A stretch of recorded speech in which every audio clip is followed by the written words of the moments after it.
Hi, I am Dr. Mahadev. Hmm. I am from Karnataka, Bagalkot districts, and I am 27 years old. I completed my MBBS in 2016, and from 2016 I am practicing as a general practitioner. And I suffered with dengue in 2020 March, and while recovering, I developed partial paralysis of my four limbs, and lower limbs were having power only 2 out of 5, and upper limbs having power 3 out of 5. And ये ऐसी बीमारी है, इसमें ये बहुत ही rare बीमारी है। आपने भी नहीं सुना होगा कि डेंगू में ऐसे बीमारी ऐसे पैरालिसिस हो सकता है।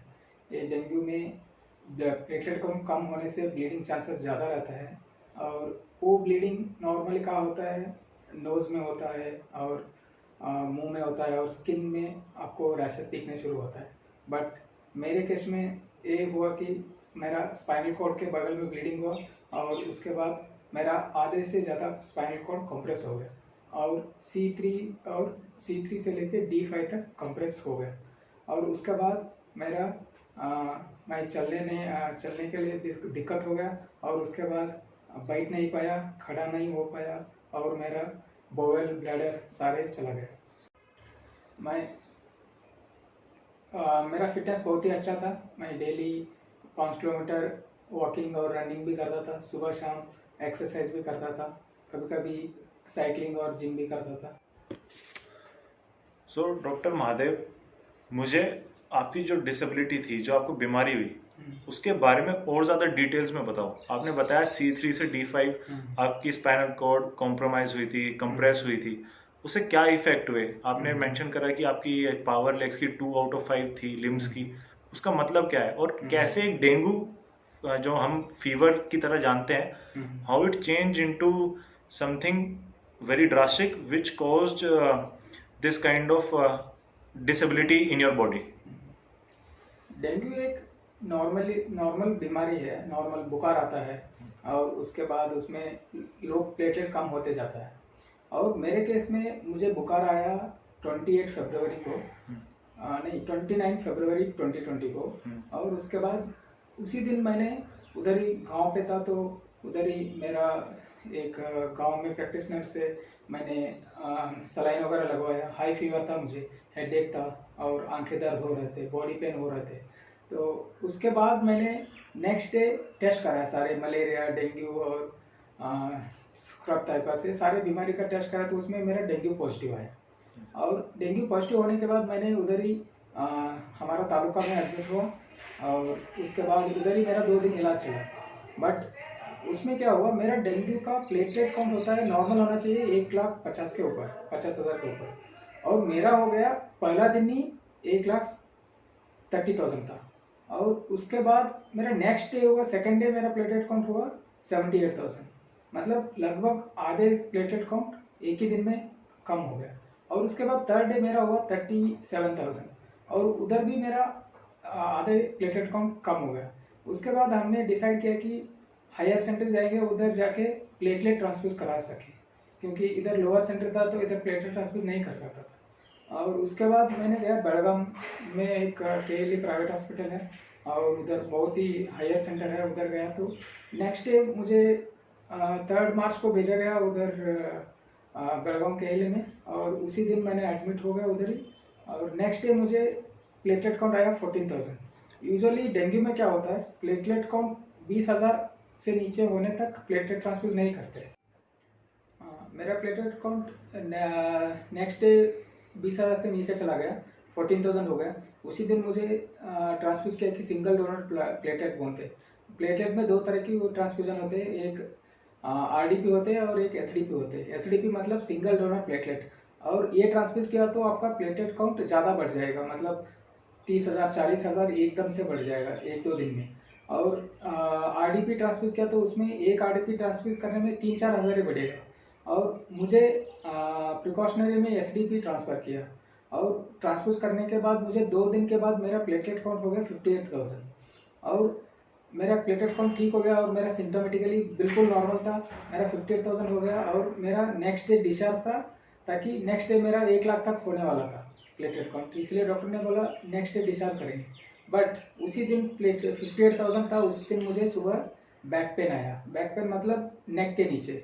और उसके बाद मैंने कंसल्टेंट को बताया कि सर ऐसे ऐसे पेन हो गया, और उन्होंने बोला कि पैरासीटामोल दिया और मेरा पेन कम हो गया। और मैंने उसी खाना दोपहर में खाना खा के सो गया, और सो के मैंने उठता हूँ तो मैं खड़ा हो गया। खड़ा होके चलने के लिए कोशिश किया तो मैं चल ही नहीं पाया। और अभी तक कितने दिन हो चुके थे आपको पहला सिम्टम आने से लेके जब अभी आप चल नहीं पा रहे? कितना टाइम स्पेंड? 8वां दिन। एक वीक के अंदर अंदर? मेरा 29 को फीवर आया था, और मेरे 7th को इवनिंग को मुझे पैरालाइज हुआ। 7th मॉर्निंग को मुझे बैक पेन आया था। 7th मॉर्निंग को आपको बैक पेन आया, आप सो के उठे आफ्टरनून में, आपको चलने में दिक्कत हुई। उसके बाद आपने क्या करा? उसके बाद पहले मैंने सोचा कि चक्कर तो नहीं आ रहा है करके, मैंने बीपी चेक कराया, मैंने शुगर चेक कराया उधर ही नर्सिंग स्टाफ से। बीपी शुगर वगैरह सब कुछ नॉर्मल था। उसके बाद मैंने विद सपोर्ट के साथ चलने के लिए कोशिश किया तो मेरा पाँव एक इस तरफ है और एक दाहिने तरफ ऐसे चल रहा था, क्रॉस लेग हो रहा था। और मैं डॉक्टर था तो क्रॉस लेग हो गया तो हम बोलते कि कोई स्पाइनल कॉर्ड का न्यूरोलॉजिकल एलिमेंट है और वो कुछ प्रॉब्लम हो गया करके, सीरियस प्रॉब्लम हो गया करके। उसके बाद हमने डॉक्टर को बोला, और डॉक्टर ने आके फिर से उसी समय तुरंत आके चेक किया, और उसके बाद मुझे तुरंत एमआरआई के लिए भेजा। तब तक एमआरआई के लिए जा रहा था, मैं ऐसे सपोर्ट के साथ चला गया था, और उसके बाद मैं बेड से उठ भी पाता था उस समय। और एमआरआई किया तो एमआरआई प्लेन एमआरआई किया तो उसमें ज़्यादा कुछ समझ में नहीं आया, इसलिए मुझे आधा घंटे के बाद फिर से कॉन्ट्रास्ट एमआरआई किया। उसके बाद मुझे पता चला कि तब तक एमआरआई करते करते मैं बेड से उठ नहीं पाया, और मेरा बॉयल ब्लैडर सब कुछ मतलब मुझे पता भी नहीं चला, वो ऑटोमेटिक कंट्रोल लॉस्ट हो गया। जब आपको ये सब हुआ तो इसमें कितना ट्रांजिशन लगा कि आज आपको चलने में दिक्कत हो रही है और आप फुली बेड रिडन हो गए? इसका टोटल टाइम फ्रेम कितना था? मेरा 4:30 बजे करीब शाम को मुझे जस्ट हुआ कि मैं चलने में दिक्कत हो रहा था। विद सपोर्ट मैंने क्रॉस लेग करके चला, और मैंने थोड़ा सा वॉशरूम भी जाके आ गया, और उसके बाद मुझे एमआरआई वगैरह लेके गया, और तब तक अराउंड 8 बज गए थे एमआरआई से आते आते। तब तक मेरा पूरा कंट्रोल खत्म हो गया था। मुझे तो पहले जाते समय तो व्हीलचेयर में लेके गए थे, और वापस आते समय मुझे ट्रॉली में लेके आना पड़ा। तो in the time span of 4 to 5 hours you lost all the control of your lower limb, especially below your waist.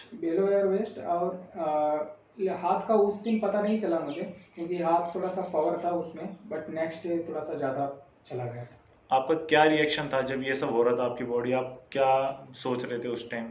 मुझे तो समझ में नहीं आ रहा था कि मेरे साथ क्या हुआ। डॉक्टर को भी समझ में नहीं आ रहा था। डॉक्टर सारा मतलब वो भी सरप्राइज हो गया कि डेंगू में ऐसे कैसे बीमारी हो सकता है। और उन्होंने पूछा कि मैं थोड़ा सा फिजिकली भी फिट था, तो आप कोई कभी चोट लगा था आपको एक्सरसाइज करते समय, रनिंग करते समय, या कोई गेम खेलते समय? उन्होंने यही सस्पेक्ट किया कि मुझे स्पाइनल कॉर्ड इंजरी सस्पेक्ट किया उन्होंने, बट उनको कोई एविडेंस नहीं मिल रहा है कि यूजुअली स्पाइनल कॉर्ड इंजरी होता है ट्रॉमेटिक केसेस में। और उसके बाद तो डॉक्टर को भी पता नहीं चला। तब तक एमआरआई रिपोर्ट नहीं आएगा तो तब तक तो कुछ नहीं बोल सकता था। और उसी दिन रात को न्यूरोसर्जन का कंसल्ट किया। न्यूरोसर्जन ने भी बोला कि इस कंडीशन को हमें सीनियर 2-3 न्यूरोसर्जन से बात करना पड़ेगा। आपको कोई ट्रॉमा नहीं है, कुछ नहीं है, और कन्फर्मेटरी तब तक वो रिपोर्ट नहीं आएगा उस समय तक। नेक्स्ट अभी तो कुछ नहीं कर सकते, कोई ऑपरेट भी नहीं कर सकते, क्योंकि मेरा प्लेटेड काउंट उस दिन था 58,000।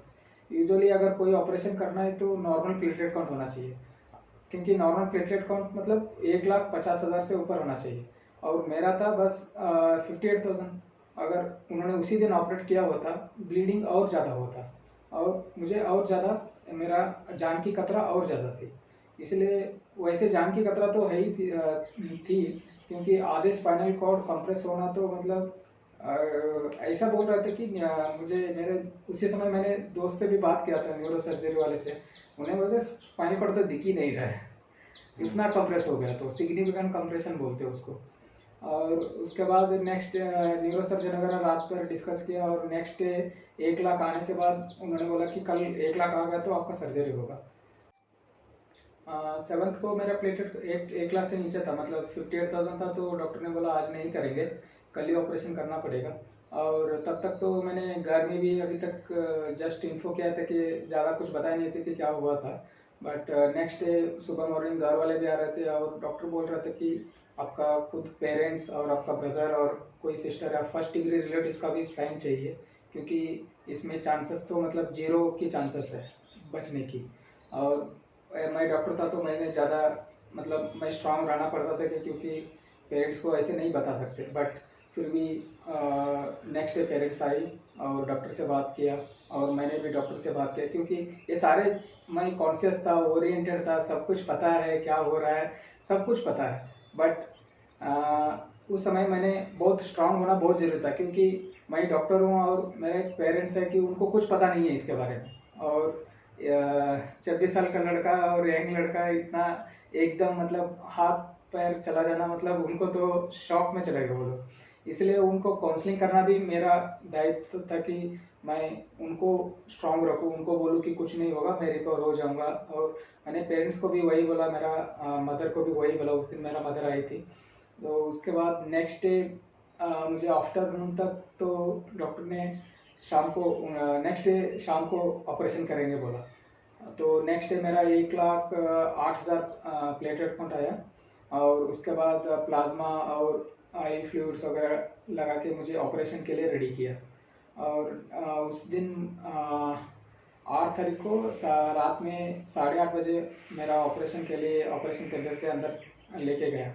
बट डॉक्टर ने मैंने डॉक्टर को एक ही बोला था कि सर कुछ, डॉक्टर ने भी ये बोल रहा था कि चांसेस बहुत कम है सर, बट नहीं किया तो भी चांसेस तो कम ही है, मतलब 0 की है, ना किया तो भी 0 से चांसेस है, बट किया तो कुछ ना कुछ हो सकता है, कोई मिरेकल भी हो सकता है, कभी कभी बोल नहीं सकते। क्योंकि ये सर्वाइकल स्पाइनल कॉर्ड होते हैं, उसमें सर्वाइकल, थोरैसिक, लंबार और सैक्रल रीजन होती है।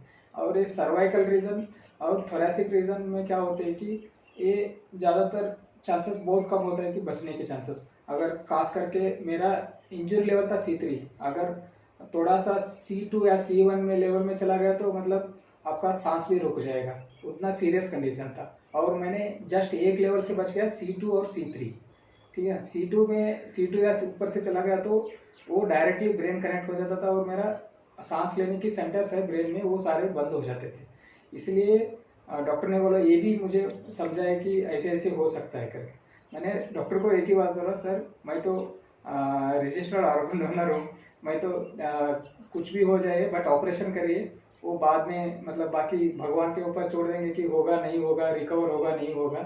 तो करके डॉक्टर ने हाँ बोले, और यंग न्यूरो सर्जन था, और डॉक्टर का नाम तो बोलना ही पड़ेगा, वही है मेरा सेकंड लाख दिया है, डॉक्टर प्रफुल्ल मस्ते करके। और उन्होंने उस दिन संडे था, यही प्रॉब्लम हुई थी कि और बाकी न्यूरो सर्जन ऑन ड्यूटी में नहीं थे, एक ही डॉक्टर था ऑन ड्यूटी पे।